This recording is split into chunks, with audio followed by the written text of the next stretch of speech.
Етікші және эльфтер. Бұрынғы өткен заманда бір етікші өмір сүріпті. Өзі өте еңбекқор болыпты. Күн демей, түн демей еңбектеніп, аяқ киім тігеді екен.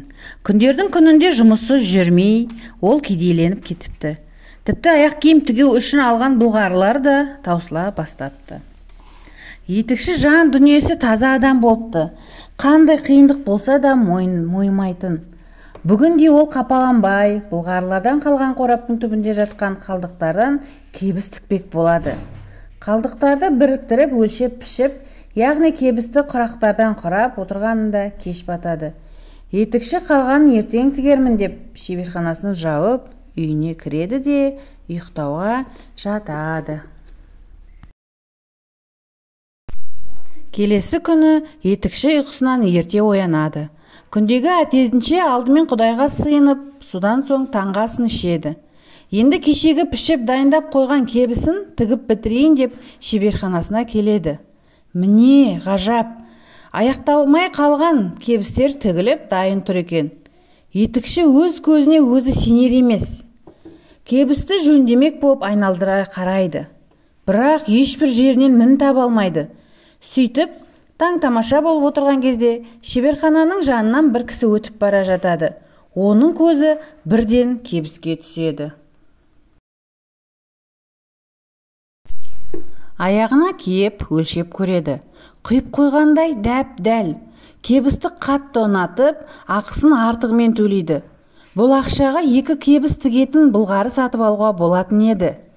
Етікші дереу дүкенге барып, бұлғары мен аяқ киім тігетін бұйымдар сатып алады.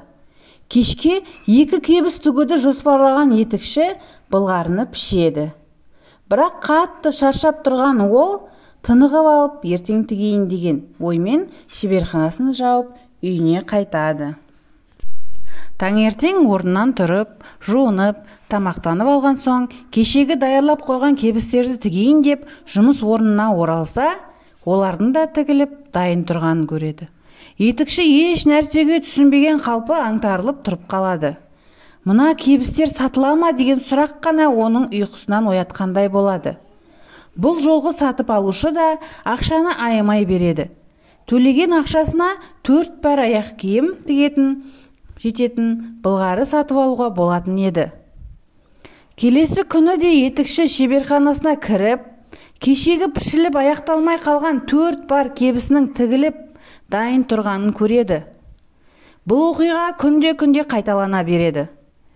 Кешке пішіп, бірақ тігіп аяқталмай қалған аяқ киімдерінің бәрі таңертең дайын тұрады. Сөйтіп, жағдайын қайта түзеп алған етікші ел қатарлы өмір сүріп жатады. Қыс түседі. Бір күні кешке етікші тынығып отырып әйеліне, бүгін түнде етігімізді тігіп, бізге көмектесіп жүргеннің кім екенін көрсек қайтеді деген ұсынысын айтады. Әйелі келіседі. Сөйтіп екеуі ақылдаса келіп, таң атқанша ұйықтамауға бел буады. Бұл сиқырдың сырын тезірек ашуға асығады. Ұйқыға жататын уақыт болған шамада етікші әйелмен бірге шеберханаға келеді. Содан соң олар перденің артына тығылып алып, ұйықтамай бөлмені бақылап отырады. Түн ортасы ауғанда шеберханада 2 кішкентай адам пайда болады. Бұлар эльфтер еді. Эльфтер етікшінің үстеліне көтеріліп, пішіліп дайын тұрған бұлғарының кішкентай саусақтарымен тез-тез екіге тіге бастайды.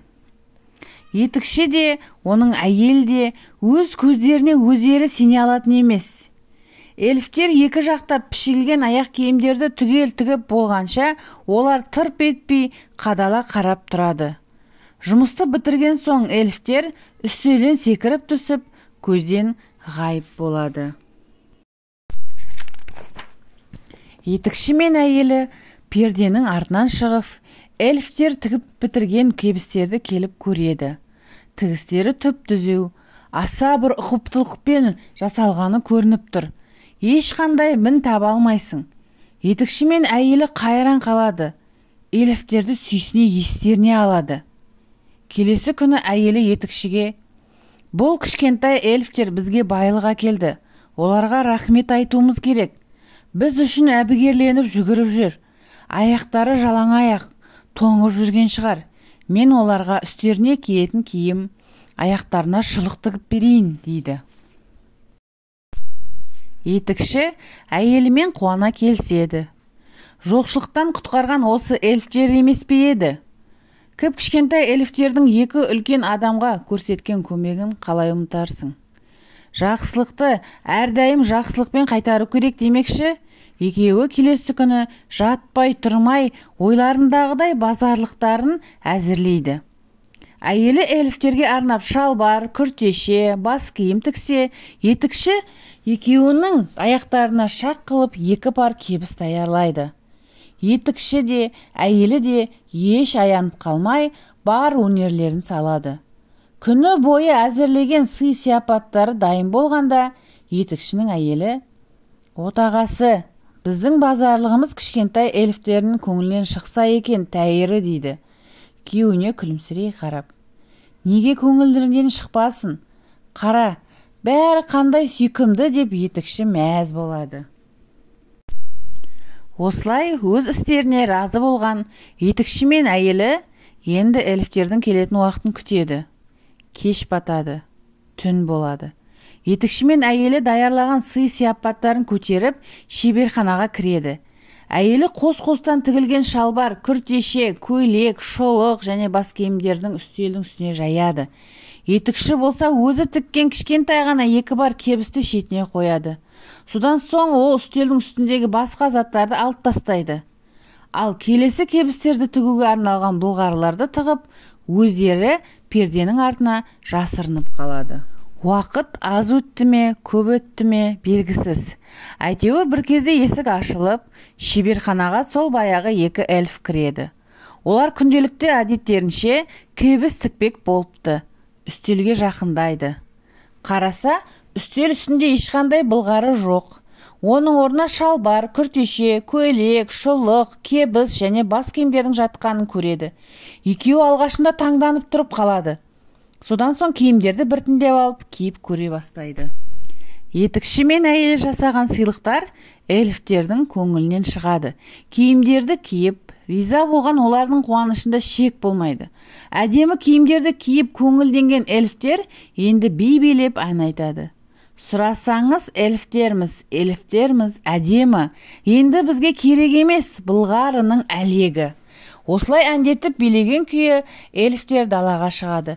Етікші мен әйелі терезеден оларға сүйсіне көз тастайды. Сол кеткеннен эльфтер қайтып оралмады. Етікшінің еңбегі жанып, күннен күнге табысы арта түсті. Қандай жұмыс бастаса да жолы жүріп, сәтімен аяқталатын болды. Сөйтіп, етікші адал еңбегінің арқасында мақсат мұратына жеткен екен.